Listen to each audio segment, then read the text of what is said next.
Descubrí que mi novia estaba enviando mensajes a su jefe casado. Así que terminé con ella, vendí todo y me fui solo en nuestro viaje por carretera. Luego, ella me rastreó hasta Arizona para rogarme perdón. Tengo 29 años y hasta hace unas semanas, estaba en una relación con alguien que, hasta ese momento, creí era mi persona para siempre. Ella tiene 28 años, y aunque no quiero usar su nombre real, llamémosla M. Habíamos estado juntos por casi 5 años y estábamos planeando una aventura épica, un viaje por carretera desde nuestra ciudad en Carolina del Norte hasta la costa oeste. Un viaje de ensueño que habíamos planeado durante meses. Todo comenzó una noche cuando M estaba en la ducha y su teléfono sonó en la mesa de la cocina. No soy del tipo de persona que husmea en los teléfonos de otros, pero cuando vi el nombre que apareció en la pantalla, mi estómago dio un vuelco. Era su jefe, alguien que, según ella, era un hombre casado y mayor, con quien tenía una relación estrictamente profesional. Al menos eso era lo que siempre había dicho. El mensaje era breve y extraño: espero que hayas disfrutado anoche, aún no puedo sacarte de mi cabeza. Mis manos comenzaron a temblar. Traté de convencerme de que debía haber una explicación lógica. Quizás era un error. Quizás el mensaje no era para ella. Pero cuando desbloqueé su teléfono y vi un hilo de mensajes, mis peores temores se confirmaron. Era todo demasiado explícito. Mensajes llenos de insinuaciones, detalles de encuentros que habían tenido en viajes de trabajo y confesiones sobre cómo ambos deseaban más tiempo juntos. Resulta que esto no era algo reciente, llevaban meses en esto. Incluso hubo una mención a un fin de semana en Atlanta, cuando yo pensé que estaba visitando a su prima enferma. En ese momento, sentí como si alguien me hubiera golpeado en el pecho. Este era alguien con quien había construido planes, sueños, una vida. Y mientras yo trabajaba horas extra para ahorrar para este viaje, ella estaba haciendo esto. Me senté en la silla de la cocina, tratando de procesar todo. Escuché cómo se apagaba el agua de la ducha, y sabía que en cuestión de segundos tendría que enfrentarla. Cuando salió del baño, envuelta en una toalla, con el cabello aún mojado, no pude contenerme. Le mostré su teléfono y le dije: ¿qué es esto? El color de su rostro desapareció al instante. Ella trató de tomar el teléfono de mis manos, pero lo mantuve fuera de su alcance. Comenzó con las excusas: no es lo que parece, eso no significa nada, te juro que te amo. La confrontación duró horas. Me contó que había sido un error, que estaba confundida y que él la había manipulado. Pero, sinceramente, no podía ni mirarla. Lo que más me dolió fue la falta de arrepentimiento genuino en sus palabras. Parecía más preocupada por el hecho de que la había descubierto que por el dolor que me estaba causando. A la mañana siguiente, mientras ella dormía, comencé a empacar mis cosas. Decidí que no iba a quedarme para escuchar más mentiras ni para darle la oportunidad de justificar lo injustificable. Llamé a un amigo para pedirle ayuda y me mudé a un motel cercano. Ni siquiera me molesté en hablar con ella otra vez. Solo le dejé una nota en la cocina: espero que él valga la pena. Yo me voy. Ese día, cancelé todos nuestros planes juntos, las reservas de Airbnb, los campings, e incluso vendí algunas de las cosas que habíamos comprado para el viaje, como el equipo de campamento. Solo me quedé con mi viejo Jeep, mi mochila y los mapas que habíamos marcado juntos. Este era un viaje que habíamos soñado juntos, pero ahora iba a ser mío, solo mío. Apenas unas horas después de mudarme al motel, comenzaron los mensajes y las llamadas de M. Pasé por un ciclo de furia, tristeza y, eventualmente, entumecimiento. Ella me rogaba que la escuchara, que le diera otra oportunidad. Me decía que estaba confundida, que había cometido un error. Pero yo sabía que esto no era algo que pudiera perdonar. Había visto demasiado en esos mensajes como para creer que esto era una simple confusión. El punto de quiebre llegó cuando, días después, me llamó su jefe. ¿Su jefe? Un hombre al que nunca había conocido, pero que ahora estaba demasiado involucrado en mi vida. Me dijo que M me amaba y que estaba dispuesta a dejarlo todo por mí. No sé qué esperaba lograr con esa llamada, pero solo me confirmó que estaba rodeado de personas completamente tóxicas. Fue entonces cuando decidí apagar mi teléfono, subirme al jeep y simplemente desaparecer. Cuando dejé el motel esa mañana, no tenía un destino específico en mente, pero sabía que tenía que alejarme de todo lo que me recordara a M y al caos que había dejado atrás. Subí al jeep, puse algo de música en la radio y simplemente comencé a manejar.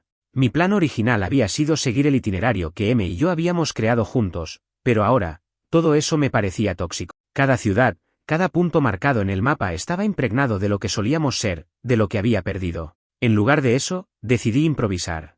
Tomé la carretera interestatal 40 hacia el oeste, sin otra meta que salir de Carolina del Norte. A medida que los kilómetros pasaban, me sentía algo más ligero. Era como si cada milla que ponía entre M y yo me ayudara a despejar mi mente. No tenía idea de hacia dónde iba, pero por primera vez en semanas, eso no me preocupaba. La primera noche la pasé en un pequeño camping cerca de Knoxville, Tennessee. Era un lugar básico, unas cuantas parcelas para tiendas de campaña, una hoguera comunitaria, y poco más. Me senté bajo las estrellas con una cerveza fría en la mano y me pregunté cómo había llegado hasta ahí. Una parte de mí todavía estaba enojada, pero otra parte comenzaba a sentir algo que no había experimentado en mucho tiempo: libertad. A la mañana siguiente, mientras empacaba mi tienda, un hombre mayor que estaba acampando cerca se acercó. Me dijo que había notado mi jeep y me preguntó a dónde me dirigía. Le dije que no lo sabía, que simplemente estaba manejando hacia el oeste. Él sonrió y me dijo: a veces, los mejores viajes son los que no tienen destino. Esas palabras se quedaron conmigo durante el resto del día. A medida que avanzaba hacia el oeste, descubrí una nueva rutina. Me levantaba temprano, conducía durante horas, exploraba cualquier lugar que me llamara la atención, al anochecer, buscaba un lugar donde dormir. Algunos días eran más memorables que otros. En Arkansas, encontré un lago tranquilo donde pasé horas simplemente sentado en silencio, escuchando los sonidos del agua. En Oklahoma, conocí a un grupo de mochileros en un bar que me invitaron a unirme a ellos en una fogata. Fue la primera vez en semanas que me reí de verdad. Sin embargo, no todo era tan idílico. Las noches seguían siendo difíciles. Había momentos en los que, al quedarme solo en mi tienda o en la cabina de mi jeep, los recuerdos de M regresaban con fuerza. Me preguntaba si había hecho lo correcto al simplemente dejarlo todo atrás. Había tantos y sí, que me atormentaban, ¿y si le hubiera dado una oportunidad para explicarse mejor? ¿Y si hubiera enfrentado a su jefe? ¿Y si el problema era yo? El punto más bajo llegó cuando llegué a Amarillo, Texas. Había estado manejando todo el día y me sentía agotado, tanto física como emocionalmente. Me detuve en un motel barato, uno de esos lugares donde las cortinas apenas cubren las ventanas y la alfombra parece tener más historia que los monumentos nacionales. No pude dormir esa noche. Me quedé despierto revisando las pocas fotos que todavía tenía en mi teléfono de M y yo. Por un momento, casi la llamo. Pero justo cuando mi dedo estaba a punto de tocar su contacto, recordé lo que había leído en esos mensajes. Recordé el dolor en mi pecho, la sensación de traición. Apagué el teléfono y lo dejé en el suelo. Esa noche, me hice una promesa: este viaje no iba a ser sobre M. No iba a ser sobre lo que me había hecho o lo que había perdido. Este viaje iba a ser sobre mí, sobre encontrar algo, aunque no supiera qué era todavía. El cambio real ocurrió en Nuevo México. Había tomado un desvío hacia Santa Fe porque alguien en una estación de servicio me había dicho que era un lugar mágico. Y tenía razón. Era como si toda la ciudad estuviera impregnada de arte, cultura y una especie de energía tranquila que no había sentido en mucho tiempo. Pasé un par de días allí, explorando mercados, probando comida que nunca había comido antes y simplemente disfrutando de estar en un lugar donde nadie me conocía. Fue en Santa Fe donde comencé a escribir. No había escrito nada desde la universidad, pero algo en el ambiente me inspiró a sacar un cuaderno y comenzar a anotar mis pensamientos. Al principio, solo escribía sobre el viaje, los lugares que había visitado, las personas que había conocido. Pero eventualmente, comencé a escribir sobre M, sobre lo que había sucedido, sobre cómo me sentía. No era fácil, pero fue catártico. Era como si, al poner esas palabras en papel, estuviera dejando que el dolor se deslizara fuera de mí. Desde Santa Fe, continué hacia Arizona. Había algo en los desiertos que me atraía, una especie de belleza árida que parecía reflejar cómo me sentía por dentro. Pasé por el Parque Nacional del Gran Cañón, donde caminé hasta un mirador al atardecer. Mientras miraba la inmensidad del paisaje, me di cuenta de algo: el mundo era mucho más grande que mi dolor. Había tanto por ver, tanto por hacer, y no podía dejar que lo que me había hecho definiera el resto de mi vida. Había llegado a Sedona, Arizona, un lugar que, según me dijeron, era conocido por sus vórtices de energía. No sé si realmente creo en esas cosas, pero había algo especial en el paisaje. Las enormes formaciones de roca roja, el cielo azul interminable y el aire fresco hacían que todo pareciera surrealista. Había pasado un par de días allí, explorando senderos y tomando fotos. Sentía que finalmente comenzaba a encontrar algo de paz. Esa mañana, me había despertado temprano para ver el amanecer desde Cathedral Rock, uno de los lugares más icónicos de Sedona. Subí al jeep y conduje hasta el inicio del sendero. Había poca gente a esa hora, lo que hacía que la experiencia fuera aún más especial. Llegué a la cima justo cuando el sol comenzaba a asomarse en el horizonte, pintando el cielo con tonos de naranja, rosa y púrpura. Por un momento, todo parecía estar en su lugar. Pensé: tal vez este viaje sea exactamente lo que necesito para reconstruirme. Mientras bajaba del sendero, noté algo que no esperaba: un auto estacionado cerca de mi jeep que reconocí de inmediato. Era el Honda Civic gris de M. Mi corazón se detuvo. ¿Qué demonios estaba haciendo aquí? Por un segundo, pensé que tal vez estaba alucinando. Pero entonces, vi a M, de pie junto a mi jeep. Estaba mirando su teléfono, aparentemente esperando algo. No sabía qué hacer. Una parte de mí quería darme la vuelta y esconderme entre las rocas, pero otra parte sabía que no podía evitar esto para siempre. Respiré hondo, ajusté mi mochila y caminé hacia ella. Cuando me vio, sus ojos se llenaron de lágrimas instantáneamente. Te encontré, dijo, como si fuera algo heroico. No dije nada al principio, solo me quedé ahí, mirándola, tratando de procesar el hecho de que había viajado cientos de millas para localizarme. Finalmente, respondí, ¿qué estás haciendo aquí, M? Ella comenzó a hablar rápido, casi sin respirar.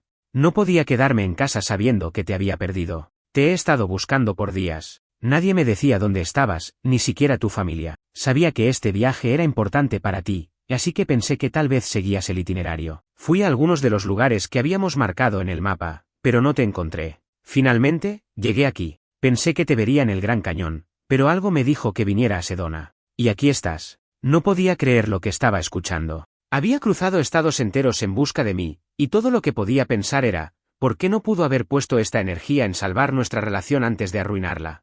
M, no puedo hacer esto contigo. No después de todo lo que pasó.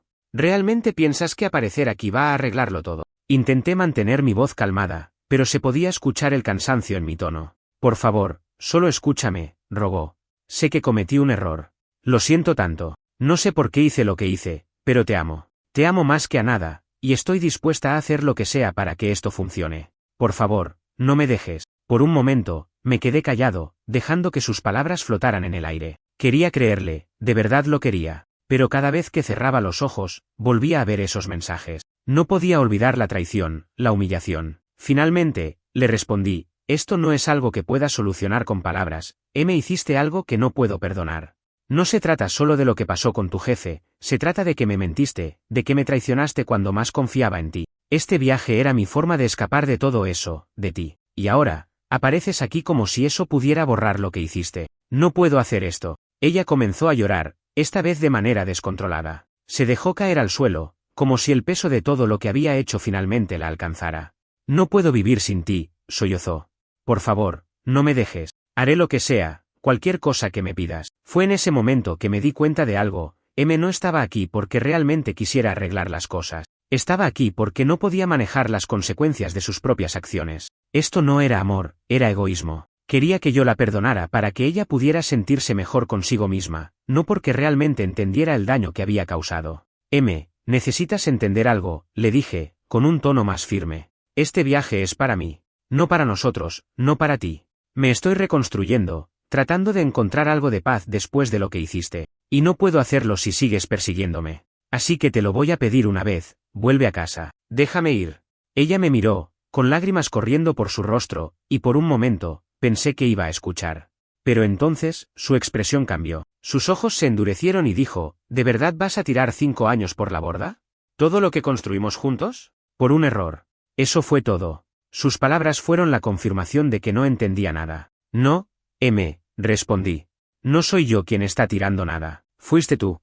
Me di la vuelta, subí a mi jeep y cerré la puerta. Ella golpeó la ventana, gritando algo que no pude entender, pero no me importaba. Arranqué el motor y me alejé, sin mirar atrás. Esa noche, acampé en un lugar remoto en el desierto de Arizona, bajo un cielo lleno de estrellas. Por primera vez en semanas, sentí algo que casi había olvidado, alivio. Finalmente, sentía que tenía el control de mi vida nuevamente. Esa noche en el desierto fue diferente. Aunque seguía cargando el peso de lo que había sucedido, algo había cambiado. Enfrentar a M en Sedona, mirarla a los ojos mientras intentaba justificar lo injustificable, me dio una claridad que no sabía que necesitaba. Era como si, al verla allí, suplicando pero sin realmente aceptar su culpa, me hubiera liberado de algo. Finalmente entendí que no había marcha atrás, y lo más importante, que no quería regresar. Al amanecer, empaqué mi campamento y continué conduciendo hacia el oeste. Mi próximo destino era Flagstaff, pero en lugar de apresurarme, decidí tomar caminos secundarios y disfrutar del paisaje. La carretera parecía extenderse infinitamente ante mí, rodeada de montañas distantes y vastos paisajes desérticos. Había algo profundamente curativo en la inmensidad de todo. Me recordaba que, aunque mi mundo personal se hubiera desmoronado, el mundo en sí seguía girando. En Flagstaff, encontré un pequeño café en el centro de la ciudad.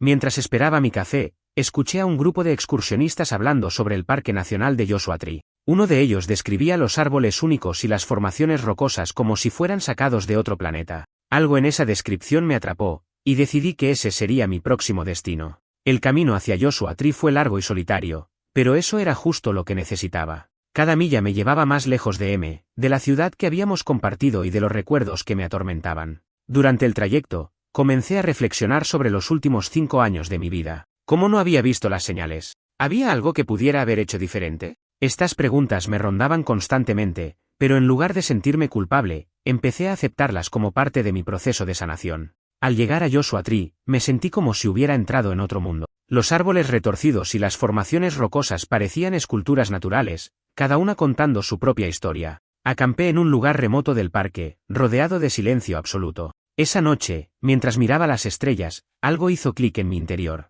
Este viaje ya no era solo una forma de escapar de era una forma de redescubrirme. Comencé a adoptar una nueva rutina. En lugar de solo conducir sin rumbo, ahora buscaba lugares que me hicieran sentir vivo. Pasé días explorando los senderos de Joshua Tree, subiendo rocas y encontrando pequeñas cuevas escondidas. Una mañana, mientras estaba sentado en una roca observando el amanecer, un pensamiento me golpeó con fuerza: he pasado tanto tiempo definiéndome a través de mis relaciones que olvidé quién era yo. Eso me llevó a un ejercicio que se convirtió en parte esencial de mi viaje. Cada noche, antes de dormir, escribía en mi cuaderno algo que había aprendido sobre mí mismo ese día. Al principio, eran cosas simples, como me gusta estar solo más de lo que pensaba o puedo sobrevivir sin un plan detallado. Pero con el tiempo, las reflexiones se volvieron más profundas. Descubrí que tenía miedo de estar solo, no porque no pudiera manejarlo, sino porque me hacía enfrentar mis propios pensamientos. También me di cuenta de que, durante años, había dejado que mis relaciones definieran mi valor personal. Desde Joshua Tree,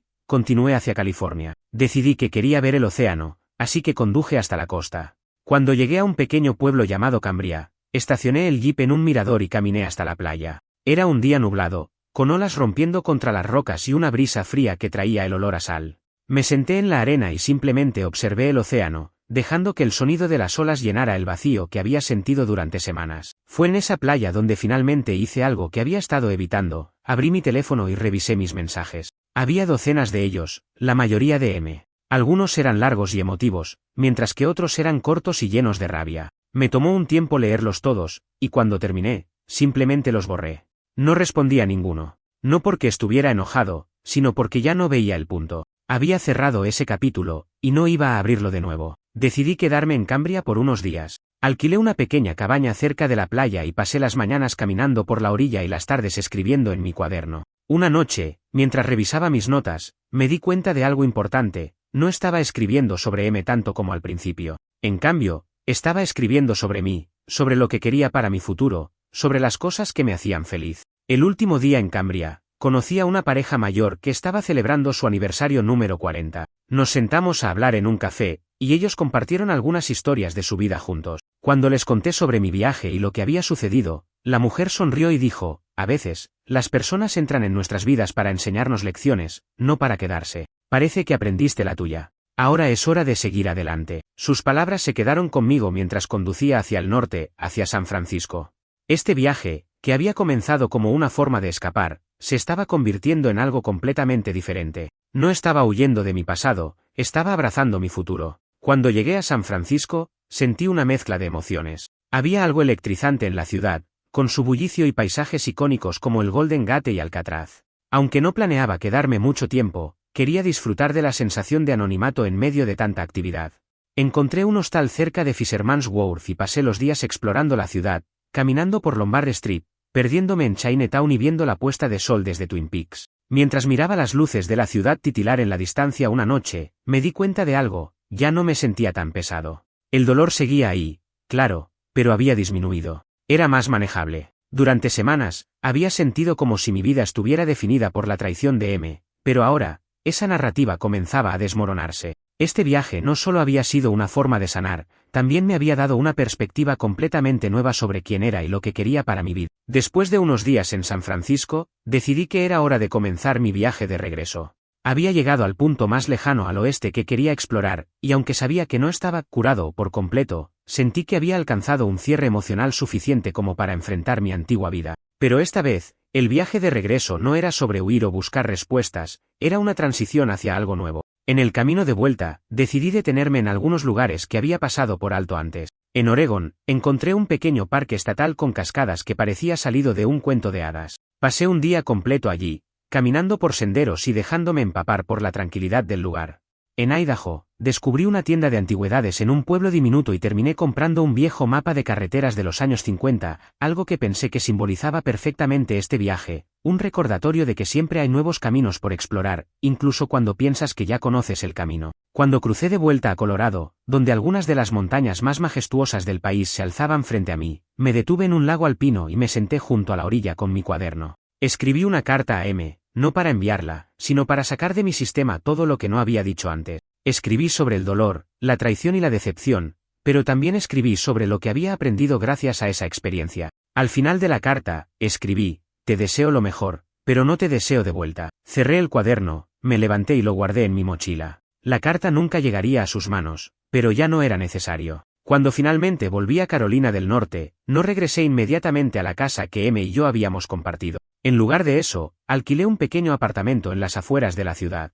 Era modesto, pero lo suficientemente grande para mí, y lo más importante, era un espacio completamente mío. Una de las primeras cosas que hice fue colgar el mapa antiguo que había comprado en Idaho en la pared de la sala.